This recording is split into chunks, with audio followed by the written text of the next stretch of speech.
नमस्ते दोस्तों, मैं घनश्याम अपनी गुरुकुल ऑनलाइन एकेडमी में आप लोगों का स्वागत करता हूं। अगर आप हमारे चैनल पर नए हैं तो हमारे चैनल को लाइक, शेयर और सब्सक्राइब जरूर करें। हम आप लोगों के सामने हिंदी व्याकरण सीरीज का समास का जो टॉपिक है उसको लेकर आए हैं। और समास में अभी तक हम लोगों ने लगभग 4 समास का अध्ययन कर चुके हैं और उसमें से तत्पुरुष समास का हम विश्लेषण बेहतरीन तरीके से करने का प्रयास कर रहे हैं। और तत्पुरुष समास एक ऐसा समास है जिसमें विभक्तियों का प्रयोग हम कर रहे हैं और उसका जो समासिक विग्रह कर रहे हैं और यह देख रहे हैं कि ये जो विभक्तियां होती हैं उसमें कहाँ कहाँ कैसे प्रयोग किया जाए। इसी क्रम में हम आगे बढ़ते हैं और हम देखते हैं क्या नाम है, संबंध तत्पुरुष समास। इसका जो ऊपर वाला भाग है हमने इसके पहली वाली क्लास में कर चुके हैं। आज से हमारा जो टॉपिक होगा संबंध तत्पुरुष समास। संबंध तत्पुरुष समास की अगर हम बात करें तो संबंध तत्पुरुष समास का जो विभक्ति होती है वह होती है का, की, के। इसी को ध्यान में रखकर हम इसका समासिक विग्रह करेंगे और यह देखेंगे कि इससे जो बनने वाले प्रश्न होंगे कैसे रहेंगे, इसका उदाहरण जो आएगा कैसे आएगा। इसी क्रम में हम आगे बढ़ते हैं और यह देखने का प्रयास करते हैं कि एक समासिक विग्रह हमारे एग्जाम में जो आता है इसका हम डिफाइन कैसे कर सकते हैं। तो हमारा जो हेडिंग होने वाली है वह हेडिंग होगी संबंध तत्पुरुष समास। आप लोग इसी क्रम में लिखिए संबंध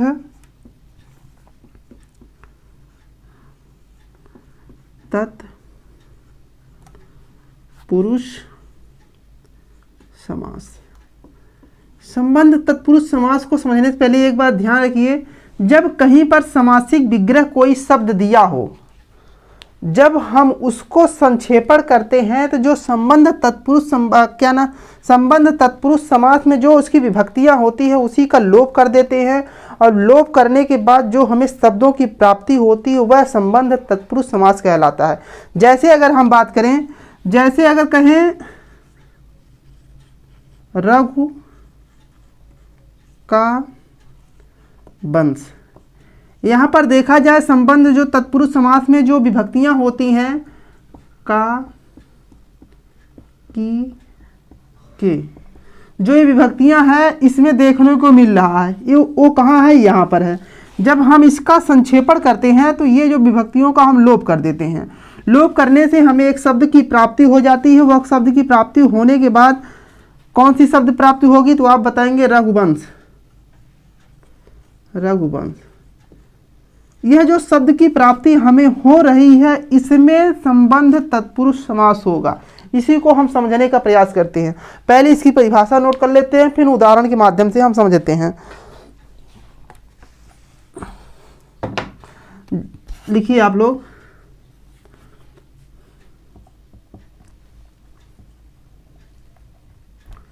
जहां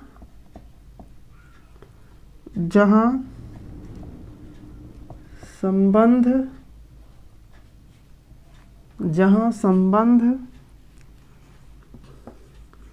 कारक की विभक्ति, संबंध कारक की विभक्ति का, के, की का लोप हो वहाँ संबंध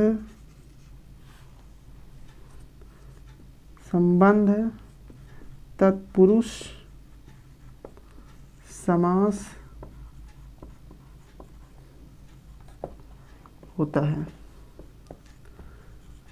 जैसे उदाहरण की बात करें, उदाहरण जैसे देखिए, अगर हम कहें कन्या का दान, ये समासिक विग्रह शब्द है का दान, यह समासिक विग्रह शब्द है। इसमें जो विभक्तियां आ रही हैं संबंध की, का, की, के, उसका हम लोप कर देते हैं और हमें जो शब्द की प्राप्त हो रही है, कौन सी शब्द की प्राप्त होगी, कन्यादान। कन्यादान।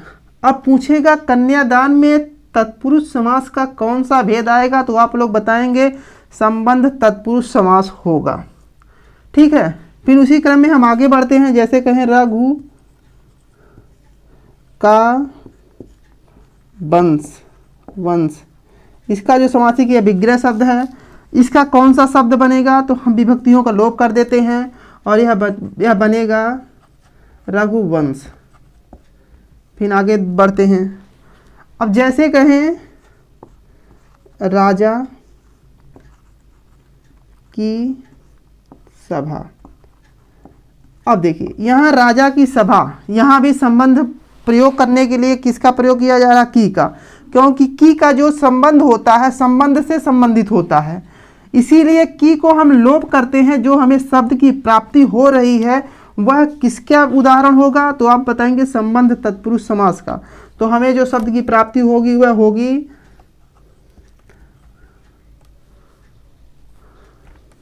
राजसभा। अब ध्यान दीजिएगा, क्योंकि सार्थक शब्द अगर देखिए इसका हम लोप करते हैं तो हमें राजा सभा शब्द बनता है, लेकिन हमें सार्थकता को भी लेकर चलना पड़ेगा, क्योंकि अगर सार्थकता नहीं रहेगी तो हमारा जो शब्द बनेगा वो गलत हो जाएगा। इसीलिए जो इसका शब्द बनता है यह होगा राज्यसभा। फिर हम आगे बढ़ते हैं। अब देखिए अगर कोई कह दे देव मूर्ति, देव मूर्ति, अगर कोई कह दे कि देव मूर्ति में कौन सा समास होगा? आप बताएंगे संबंध तत्पुरुष समास होगा। कैसे होगा? इसका समासिक विग्रह आप लोग करिए। इसका जो समासिक विग्रह होगा यह देव की मूर्ति होगा। क्या होगा?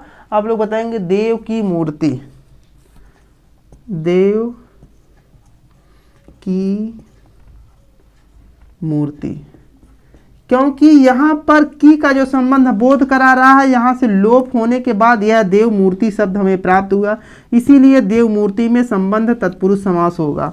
फिर आगे बढ़ते हैं और जैसे लिख दे ग्रंथावली। अब बताइए ग्रंथावली में कौन सा समास होगा? तो आप बताएंगे संबंध तत्पुरुष समास। इसका समासिक विग्रह कैसे होगा? तो आप बताएंगे ग्रंथों की आवली। एक और है उसको भी देख लेते हैं उदाहरण, जैसे गंगा जल। इसका समासिक विग्रह आप लोग करिए। इसका समासिक विग्रह जो होता है गंगा का जल। इस प्रकार से हमारा जो संबंध तत्पुरुष समास है, हमने इसकी परिभाषा देखा और उदाहरण देखा। इस प्रकार से हमारा यह टॉपिक को आगे हम बढ़ाते हैं और इसके आगे जो आता है वह होगा अधिकरण। अधिकरण का विभक्ति क्या होगी? आप बताएंगे में या पर।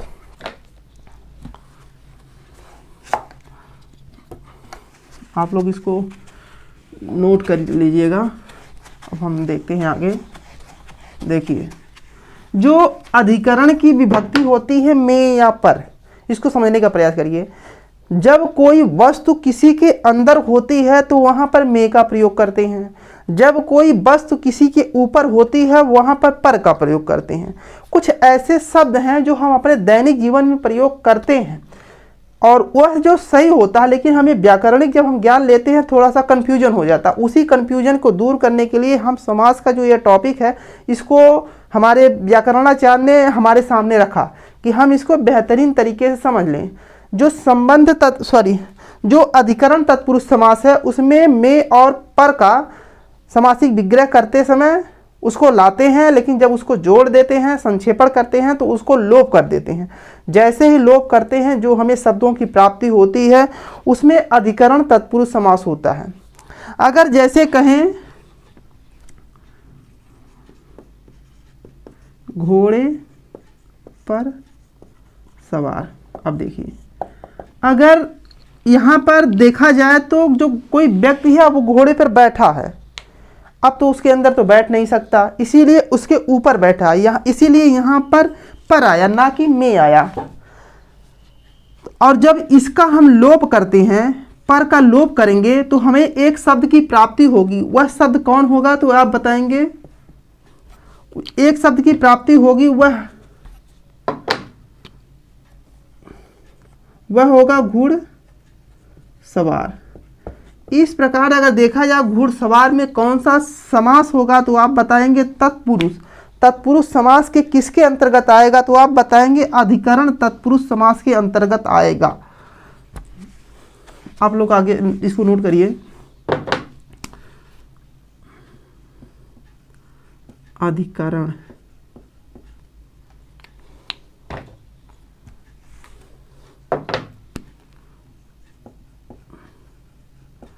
अधिकरण तत्पुरुष समास, इसका विभक्ति क्या होगा? तो आप बताएंगे में पर। कहीं कहीं में आता है तो कहीं कहीं पर आता है। इसकी परिभाषा हम लोग नोट कर लेते हैं। जहाँ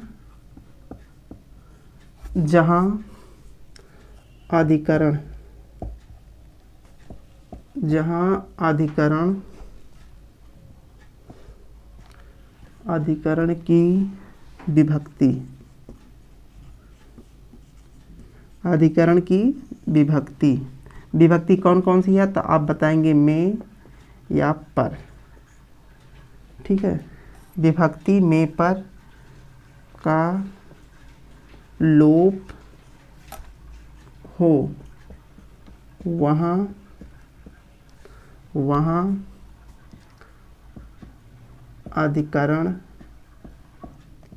वहाँ अधिकरण तत्पुरुष समास होता है। आप लोग इसको नोट करिएगा। आप देखते हैं उदाहरण। कोई समासिक विग्रह कोई शब्द दिया है, अगर जैसे हम कहें घोड़े पर सवार, घोड़े पर सवार, जब हम इसका समासिक विग्रह हमारे सामने आता है और जो इसमें अधिकरण का जो चिन्ह होता है, विभक्ति होती है, इसका हम लोप करते हैं। लोप करने के बाद हमें एक शब्द की प्राप्ति होती है। उसी शब्द की जो प्राप्ति होती है उसी में अधिकरण तत्पुरुष समास होगा। तो कौन शब्द बनेगा? तो आप बताएंगे घुड़ सवार। और घुड़सवार में कौन सा समास होगा? तो आप बताएंगे अधिकरण तत्पुरुष समास। फिर उसके बाद जैसे कहें रथ पर आरूढ़। अब बताइए रथ पर आरूढ़ में अगर हम पर को हटा दें तो कौन सा शब्द बनेगा? तो आप बताएंगे रथारूढ़। रथारूढ़ में कौन सा समास है? तो आप बताएंगे अधिकरण तत्पुरुष समास। फिर उसके बाद कहें आप बीती, आप पर बीती, कौन सा कौन सा शब्द बनेगा? तो आप बताएंगे आप बीती, आप बीती। ये हमारा जो उदाहरण है इसको देखिए, आप इसको समझने का प्रयास करिए। और जो अधिकरण तत्पुरुष समास, ये जो परिभाषा करें, जहां अधिकरण की विभक्ति कौन है? तो आप बताएंगे में या पर का लोप हो वहां अधिकरण तत्पुरुष समास होता है। देखिए ये जो हमारा समासिक विग्रह शब्द है, हमने इनको लोप किया। लोप करने के बाद हमें जो शब्दों की प्राप्ति हो रही है, उन्हीं शब्दों की प्राप्ति में अधिकरण तत्पुरुष समास होता है। अब कुछ ऐसे भी शब्द होते हैं जो हमें खुद ही उसका समासिक विग्रह करना होता है। तो कौन कौन से? जैसे कि अगर हम उदाहरण की बात करें, आप लोग नोट करिए, क्योंकि उस शब्दों को हमें खुद ही खोजना पड़ेगा कि जैसे अगर कहें ध्यान लीन।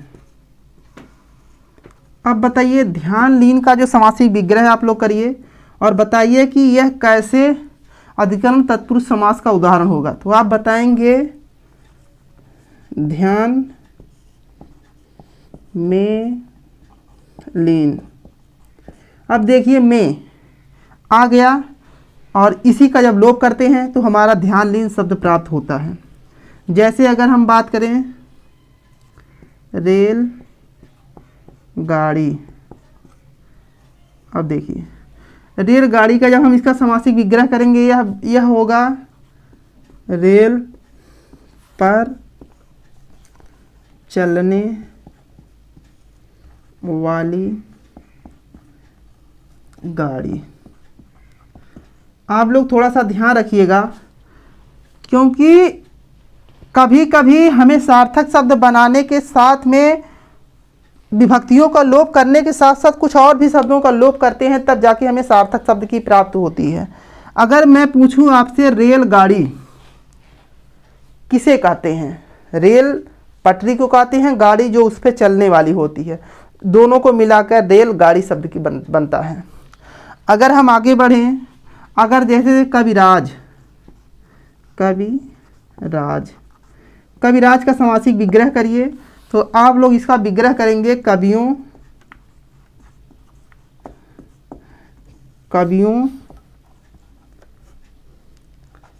में राजा। और ये जो हमारा समासिक विग्रह करते हैं, और यह विग्रह कभी कभी विग्रह भी पूछ लेता है कि जो क्या नाम इसका विग्रह क्या होगा, और बहुत बार एग्जाम में देखने को मिलता है।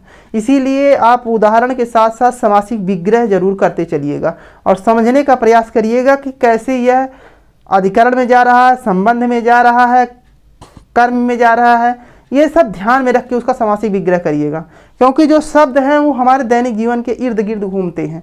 बस हमको व्याकरणिक ज्ञान के तहत उसको थोड़ा थोड़ा मोड़ के सब्जेक्ट के जोड़ते हुए चलना है, और हमें शब्दों का ज्ञान होता चलता रहेगा। तो अब इसी क्रम में हम आगे बढ़ते हैं, और तत्पुरुष समास का एक ऐसा समास है जिसे हम नए समास के नाम से जानते हैं। नए समास, उसको समझने का प्रयास करिएगा। नए समास जो होता है, जैसे कि दो अगर शब्द है, पहला वाला जो शब्द होता है यह निषेधात्मक होता है। कौन सा होता है? तो आप बताएंगे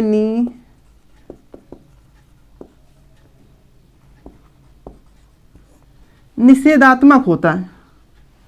और जो जहां पर पहला वाला शब्द निषेधात्मक हो वहां पर नए समास होता है। पहला दो शब्द होते हैं, पहला वाला जो शब्द रहेगा निषेधात्मक नकारात्मक रहेगा। जब नकारात्मक का कोई शब्द बोध करवाएगा वह किस में जाएगा? तो आप लोग बताएंगे क्या नाम है? नए तत्पुरुष समास में जाएगा। अगर ऑप्शन में नए तत्पुरुष समास नहीं है तो आप लोग तत्पुरुष समास क्लिक करिएगा और आपका भी आंसर वहां भी सही जाएगा। तो हम नए तत्पुरुष समास की परिभाषा नोट करते हैं और देखते हैं कि कौन कौन से ऐसे शब्द हैं जो नए तत्पुरुष समास के लिए प्रेरित करते हैं कि यह नए तत्पुरुष समास ही है, नए तत्पुरुष समास है। देखते हैं कुछ हैं शब्द ऐसे जो नेगेटिव का बोध करवाते हैं। जैसे अगर हम कहें निर, अन, न, ये ऐसे शब्द हैं जो नेगेटिव का बोध करवाते हैं। पहले हम इसको का नाम परिभाषा लिखते हैं, फिर उदाहरण लिखते हैं, फिर उसके बाद समझते हैं कि कौन कौन से शब्द आ रहे हैं। आप लोग नोट करिए। न तत्पुरुष समास। अब देखिए परिभाषा।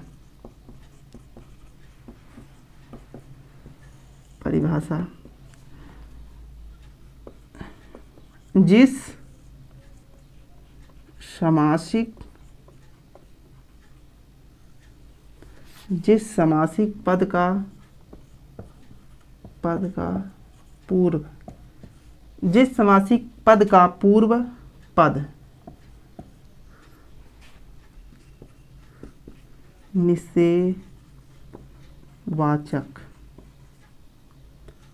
निषेधवाचक हो,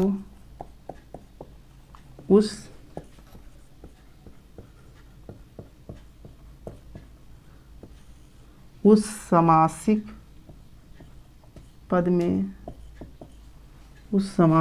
में नए तत्पुरुष समास होता है। अगर हम उदाहरण की बात करें, उदाहरण कि कुछ ऐसे उदाहरण हैं जो निगेटिव का बोध करवाते हैं। जैसे हम कहें निर्जन, निर्जन का अगर हम समासिक विग्रह करते हैं, यह होगा जन रहित। यह हमेशा निगेटिव का बोध करवा रहा है, इसीलिए यह नए तत्पुरुष समास का उदाहरण है। जैसे हम कहें बेकाम, बेकाम का समासिक विग्रह होगा बिना काम। आगे बढ़ते हैं। जैसे अगर हम कहें अकाज, अकाज, अकाज का समासिक विग्रह होगा बिना काज, बिना काज। फिर और उदाहरण देखते हैं। जैसे अगर हम कहें नास्तिक, यह भी देखिए निगेटिव का बोध करवा रहा है, तो इसका जो समासिक विग्रह होगा नास्तिक। फिर अगला हम उदाहरण की बात करें। जैसे अगर कहें नापसंद, नापसंद का समासिक विग्रह करते समय आएगा बिना पसंद, बिना पसंद। यह कुछ ऐसे शब्द हैं जो हमेशा नेगेटिव का बोध करवा रहे हैं, इसीलिए यह जो उदाहरण हैं यह हमेशा नए तत्पुरुष समास के अंतर्गत आते हैं। कुछ इसका विशेष तत्व है, उसको देख लेते हैं कि कौन कौन से ऐसे शब्द हैं कि जो हमेशा नेगेटिव का बोध करवाते हैं। तो आप लोग विशेष तथ्य लिख लीजिए एक बार।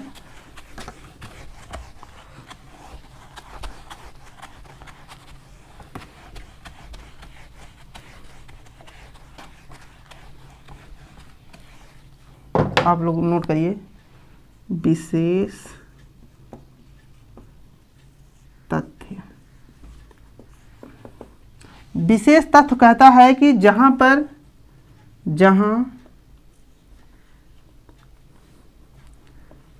निर हो,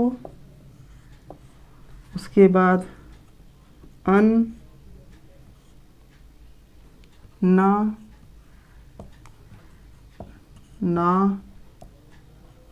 ला, बे आए तो वहाँ नए तत्पुरुष समास होता है। यह ऐसे उपसर्ग हैं कि अगर किसी शब्द के पहले प्रयोग कर लिए जाए तो वह हमेशा नेगेटिव का बोध करवाएंगे। इसीलिए इन जैसे ही आप लोगों के सामने अगर ये शब्द दिखाई दें, आप वो लोग मान लीजिए कि यह जो है हमेशा नए तत्पुरुष समास के उदाहरण का बोध करवाएंगे। इस प्रकार से हमारा जो तत्पुरुष समास है वह पूरा होता है। अब इसी क्रम में हम आगे बढ़ते हैं और एक दूसरा समास है द्वंद्व समास। द्वंद्व समास को समझने का प्रयास करते हैं। द्वंद्व समास जो होते हैं इसमें दोनों पद, पूर्व पद और उत्तर पद, दोनों ही प्रधान होते हैं और दोनों को अलग करने के लिए कुछ ऐसे शब्दों का प्रयोग, हाइफन का प्रयोग करके उसको अलग करते हैं।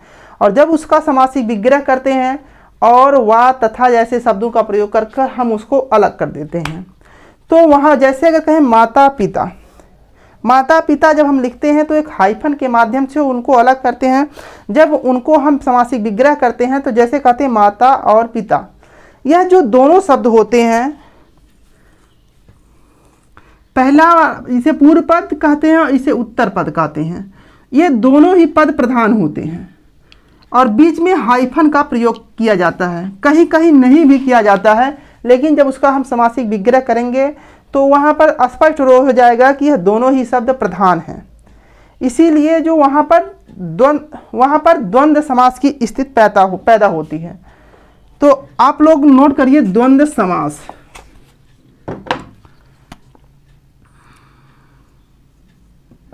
द्वंद्व समास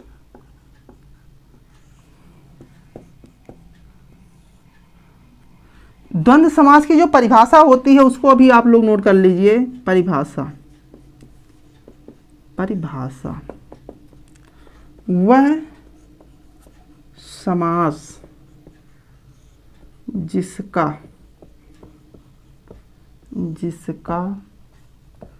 दोनों पद प्रधान, जिसका दोनों पद प्रधान हो तो उसे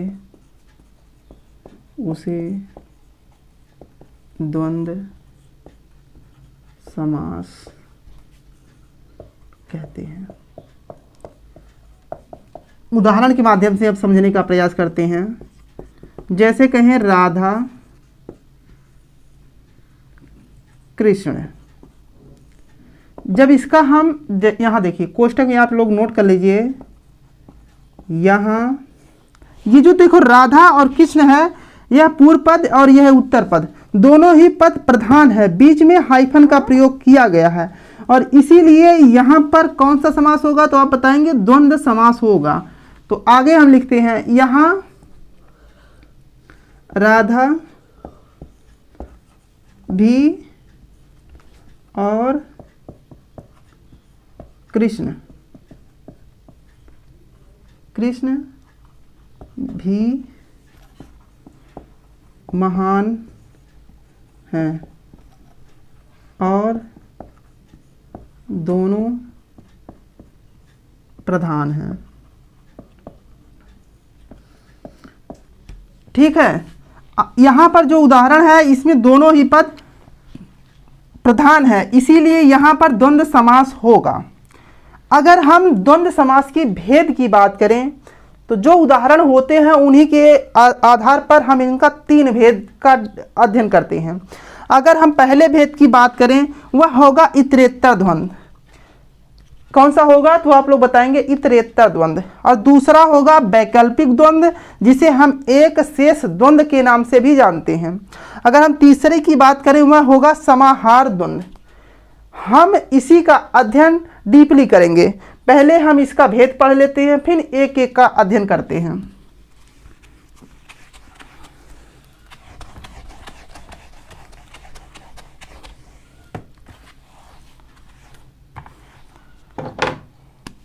द्वंद्व समास के भेद आप लोग बताएंगे 3। कौन कौन से होगा? पहला होगा इतरेत्तर द्वंद्व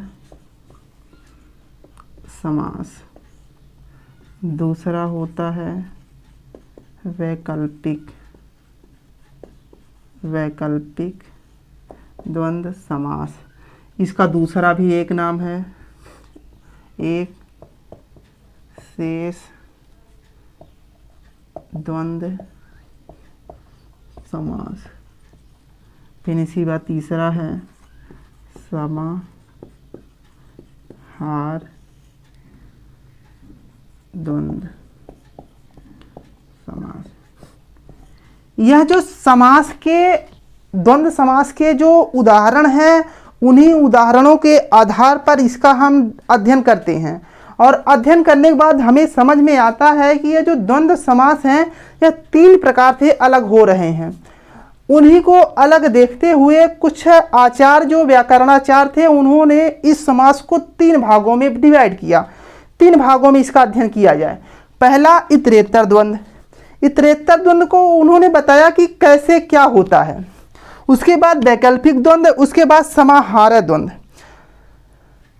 जिसे हम समाहार द्वंद्व भी कहते हैं। वैकल्पिक द्वंद्व समास का एक दूसरा भी नाम है जिसे हम एक शेष द्वंद्व के नाम से जानते हैं। आज हमारी जो क्लास है सिर्फ यहीं तक है। अगला क्लास हम इसका अध्ययन एक डीपली क्लास के साथ लेकर आएंगे। आप लोग तब तक अपने इस नोट्स को तैयार करिए और इसका रिवीजन जरूर करके आइए, क्योंकि आए दिन कंपटीशन का जो लेवल होता है वो डायरेक्ट अब अंदर से पूछ रहा है। उदाहरण देने के बाद पूछ सकता है कि इनमें से इतरेत्तर द्वंद्व विकल्प में सही होगा, वैकल्पिक होगा कि समाहार होगा, कि इनमें से कोई नहीं होगा। इसका उत्तर हमें देने से पहले हमें इसका अध्ययन थोड़ा गहराई से तो करना बनता है। हम इसीलिए आप लोगों को बेहतर क्लास देने के चक्कर में मैं इसका थोड़ा सा डीपली अध्ययन आप लोगों के साथ करा रहा हूँ कि आपका एक भी प्रश्न गलत ना हो। मैं अगली वाली क्लास इसका भेद को लेकर आएंगे। तब तक के लिए राधे राधे, नमस्ते।